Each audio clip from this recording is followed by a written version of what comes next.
Top quality और consistent performance के लिए सिर्फ सिल्वर पंप्स एंड मोटर्स, नाम याद रखना। ગુજરાતના મંદિરમાં ચોરી કરતી ગેંગને લઈને મોટો ખુલાસો થયો છે। ન્યૂઝ કેપિટલ પર એક્સક્લુઝિવ માહિતી સામે આવી છે।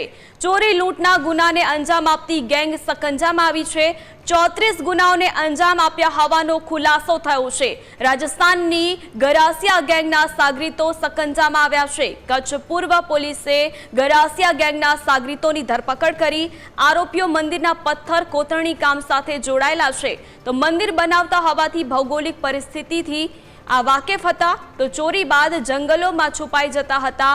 આ તમામ આરોપીઓ મંદિરોમાં થયેલ ચોરીના ગુનાઓને શોધવા અહીં એસપી સાગર બાગમારના સુપરવિઝનમાં એસઆઈટીને જરૂરી સૂચના અને માર્ગદર્શન આપવામાં આવ્યું હતું। પોલીસની ટીમે જંગલમાં શોધખોળ કરીને આરોપીઓને ઝડપી લીધા છે।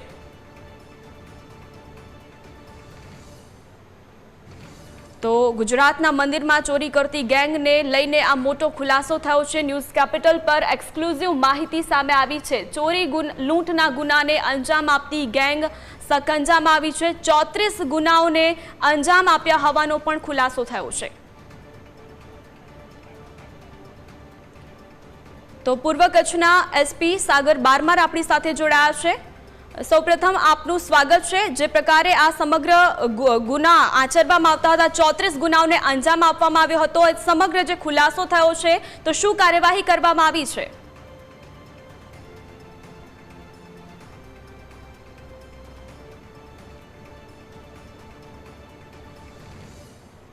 દરમિયાન 18 જેટલા મંદિરોમાં રાત્રિ દરમિયાન ચોરી થયેલ હતી, જેમાં ત્યાં માતાજીના મંદિરના છતર, રોકડ રકમ અને અલગ અલગ મંદિરના જે ઉપકરણ જે ઉપયોગમાં આવતા હોય એ ચોરાયેલા હતા।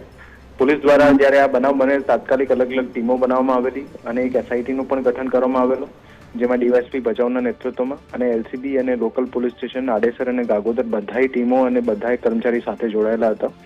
એ જે તપાસ ચાલતી હતી સઘન અને સતત રાત દિવસ જોયા વગર પોલીસ દ્વારા અલગ અલગ એંગલમાં પણ તપાસ ચાલતી હતી, જેમાં રાજસ્થાનમાં પણ ટીમો મોકલવામાં આવેલી હતી અને ત્યાં રાજસ્થાનમાં રાત્રિ દરમિયાન જંગલોમાં જઈને પણ પોલીસ દ્વારા આમાં જે ચોરીમાં આરોપી સંકળાયેલા હતા એમને પકડવામાં આવ્યા છે।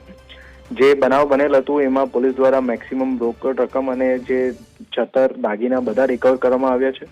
અત્યાર સુધી આ ગરાસિયા ગેંગના 5 સભ્યો પકડવામાં આવ્યા, એક સોનીને પણ પકડવામાં આવ્યું છે અને બીજા પણ જે આરોપી છે એમને પકડવામાં પોલીસ દ્વારા અત્યારે ટીમો લાગેલી છે।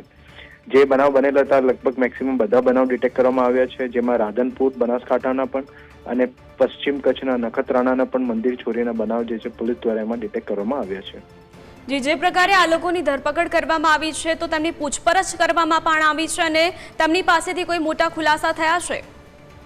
જી બેન, આમાં જે લોકો ચોરીને અંજામ આપતા હતા, પર્ટિક્યુલરલી મંદિર ચોરીના, એટલે એ લોકો જ્યાં પથ્થરના કામથી જાણકાર હતા અને જૂના જ્યાં મંદિરોમાં કામ કરેલા હોય ત્યાં મંદિરોના અને આજુબાજુની ભૌગોલિક પરિસ્થિતિથી વાકેફ હતા, એટલે એ લોકો એ રીતે મંદિરોને ટાર્ગેટ કરતા હતા અને પોલીસને જે લિંક્સ મળતા હતા એ પ્રમાણે પોલીસ દ્વારા રાજસ્થાનમાં તપાસ કરવામાં આવી અને રાજસ્થાન પોલીસની પણ ખૂબ સારી મદદ મળી, જેના દ્વારા બધા ગુનાઓના ભેદ ઉકેલવામાં પોલીસને મદદ મળી છે।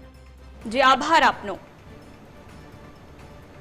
તો ગુજરાતના મંદિરમાં ચોરી કરતી ગેંગને લઈને આ સૌથી મોટો ખુલાસો થયો છે।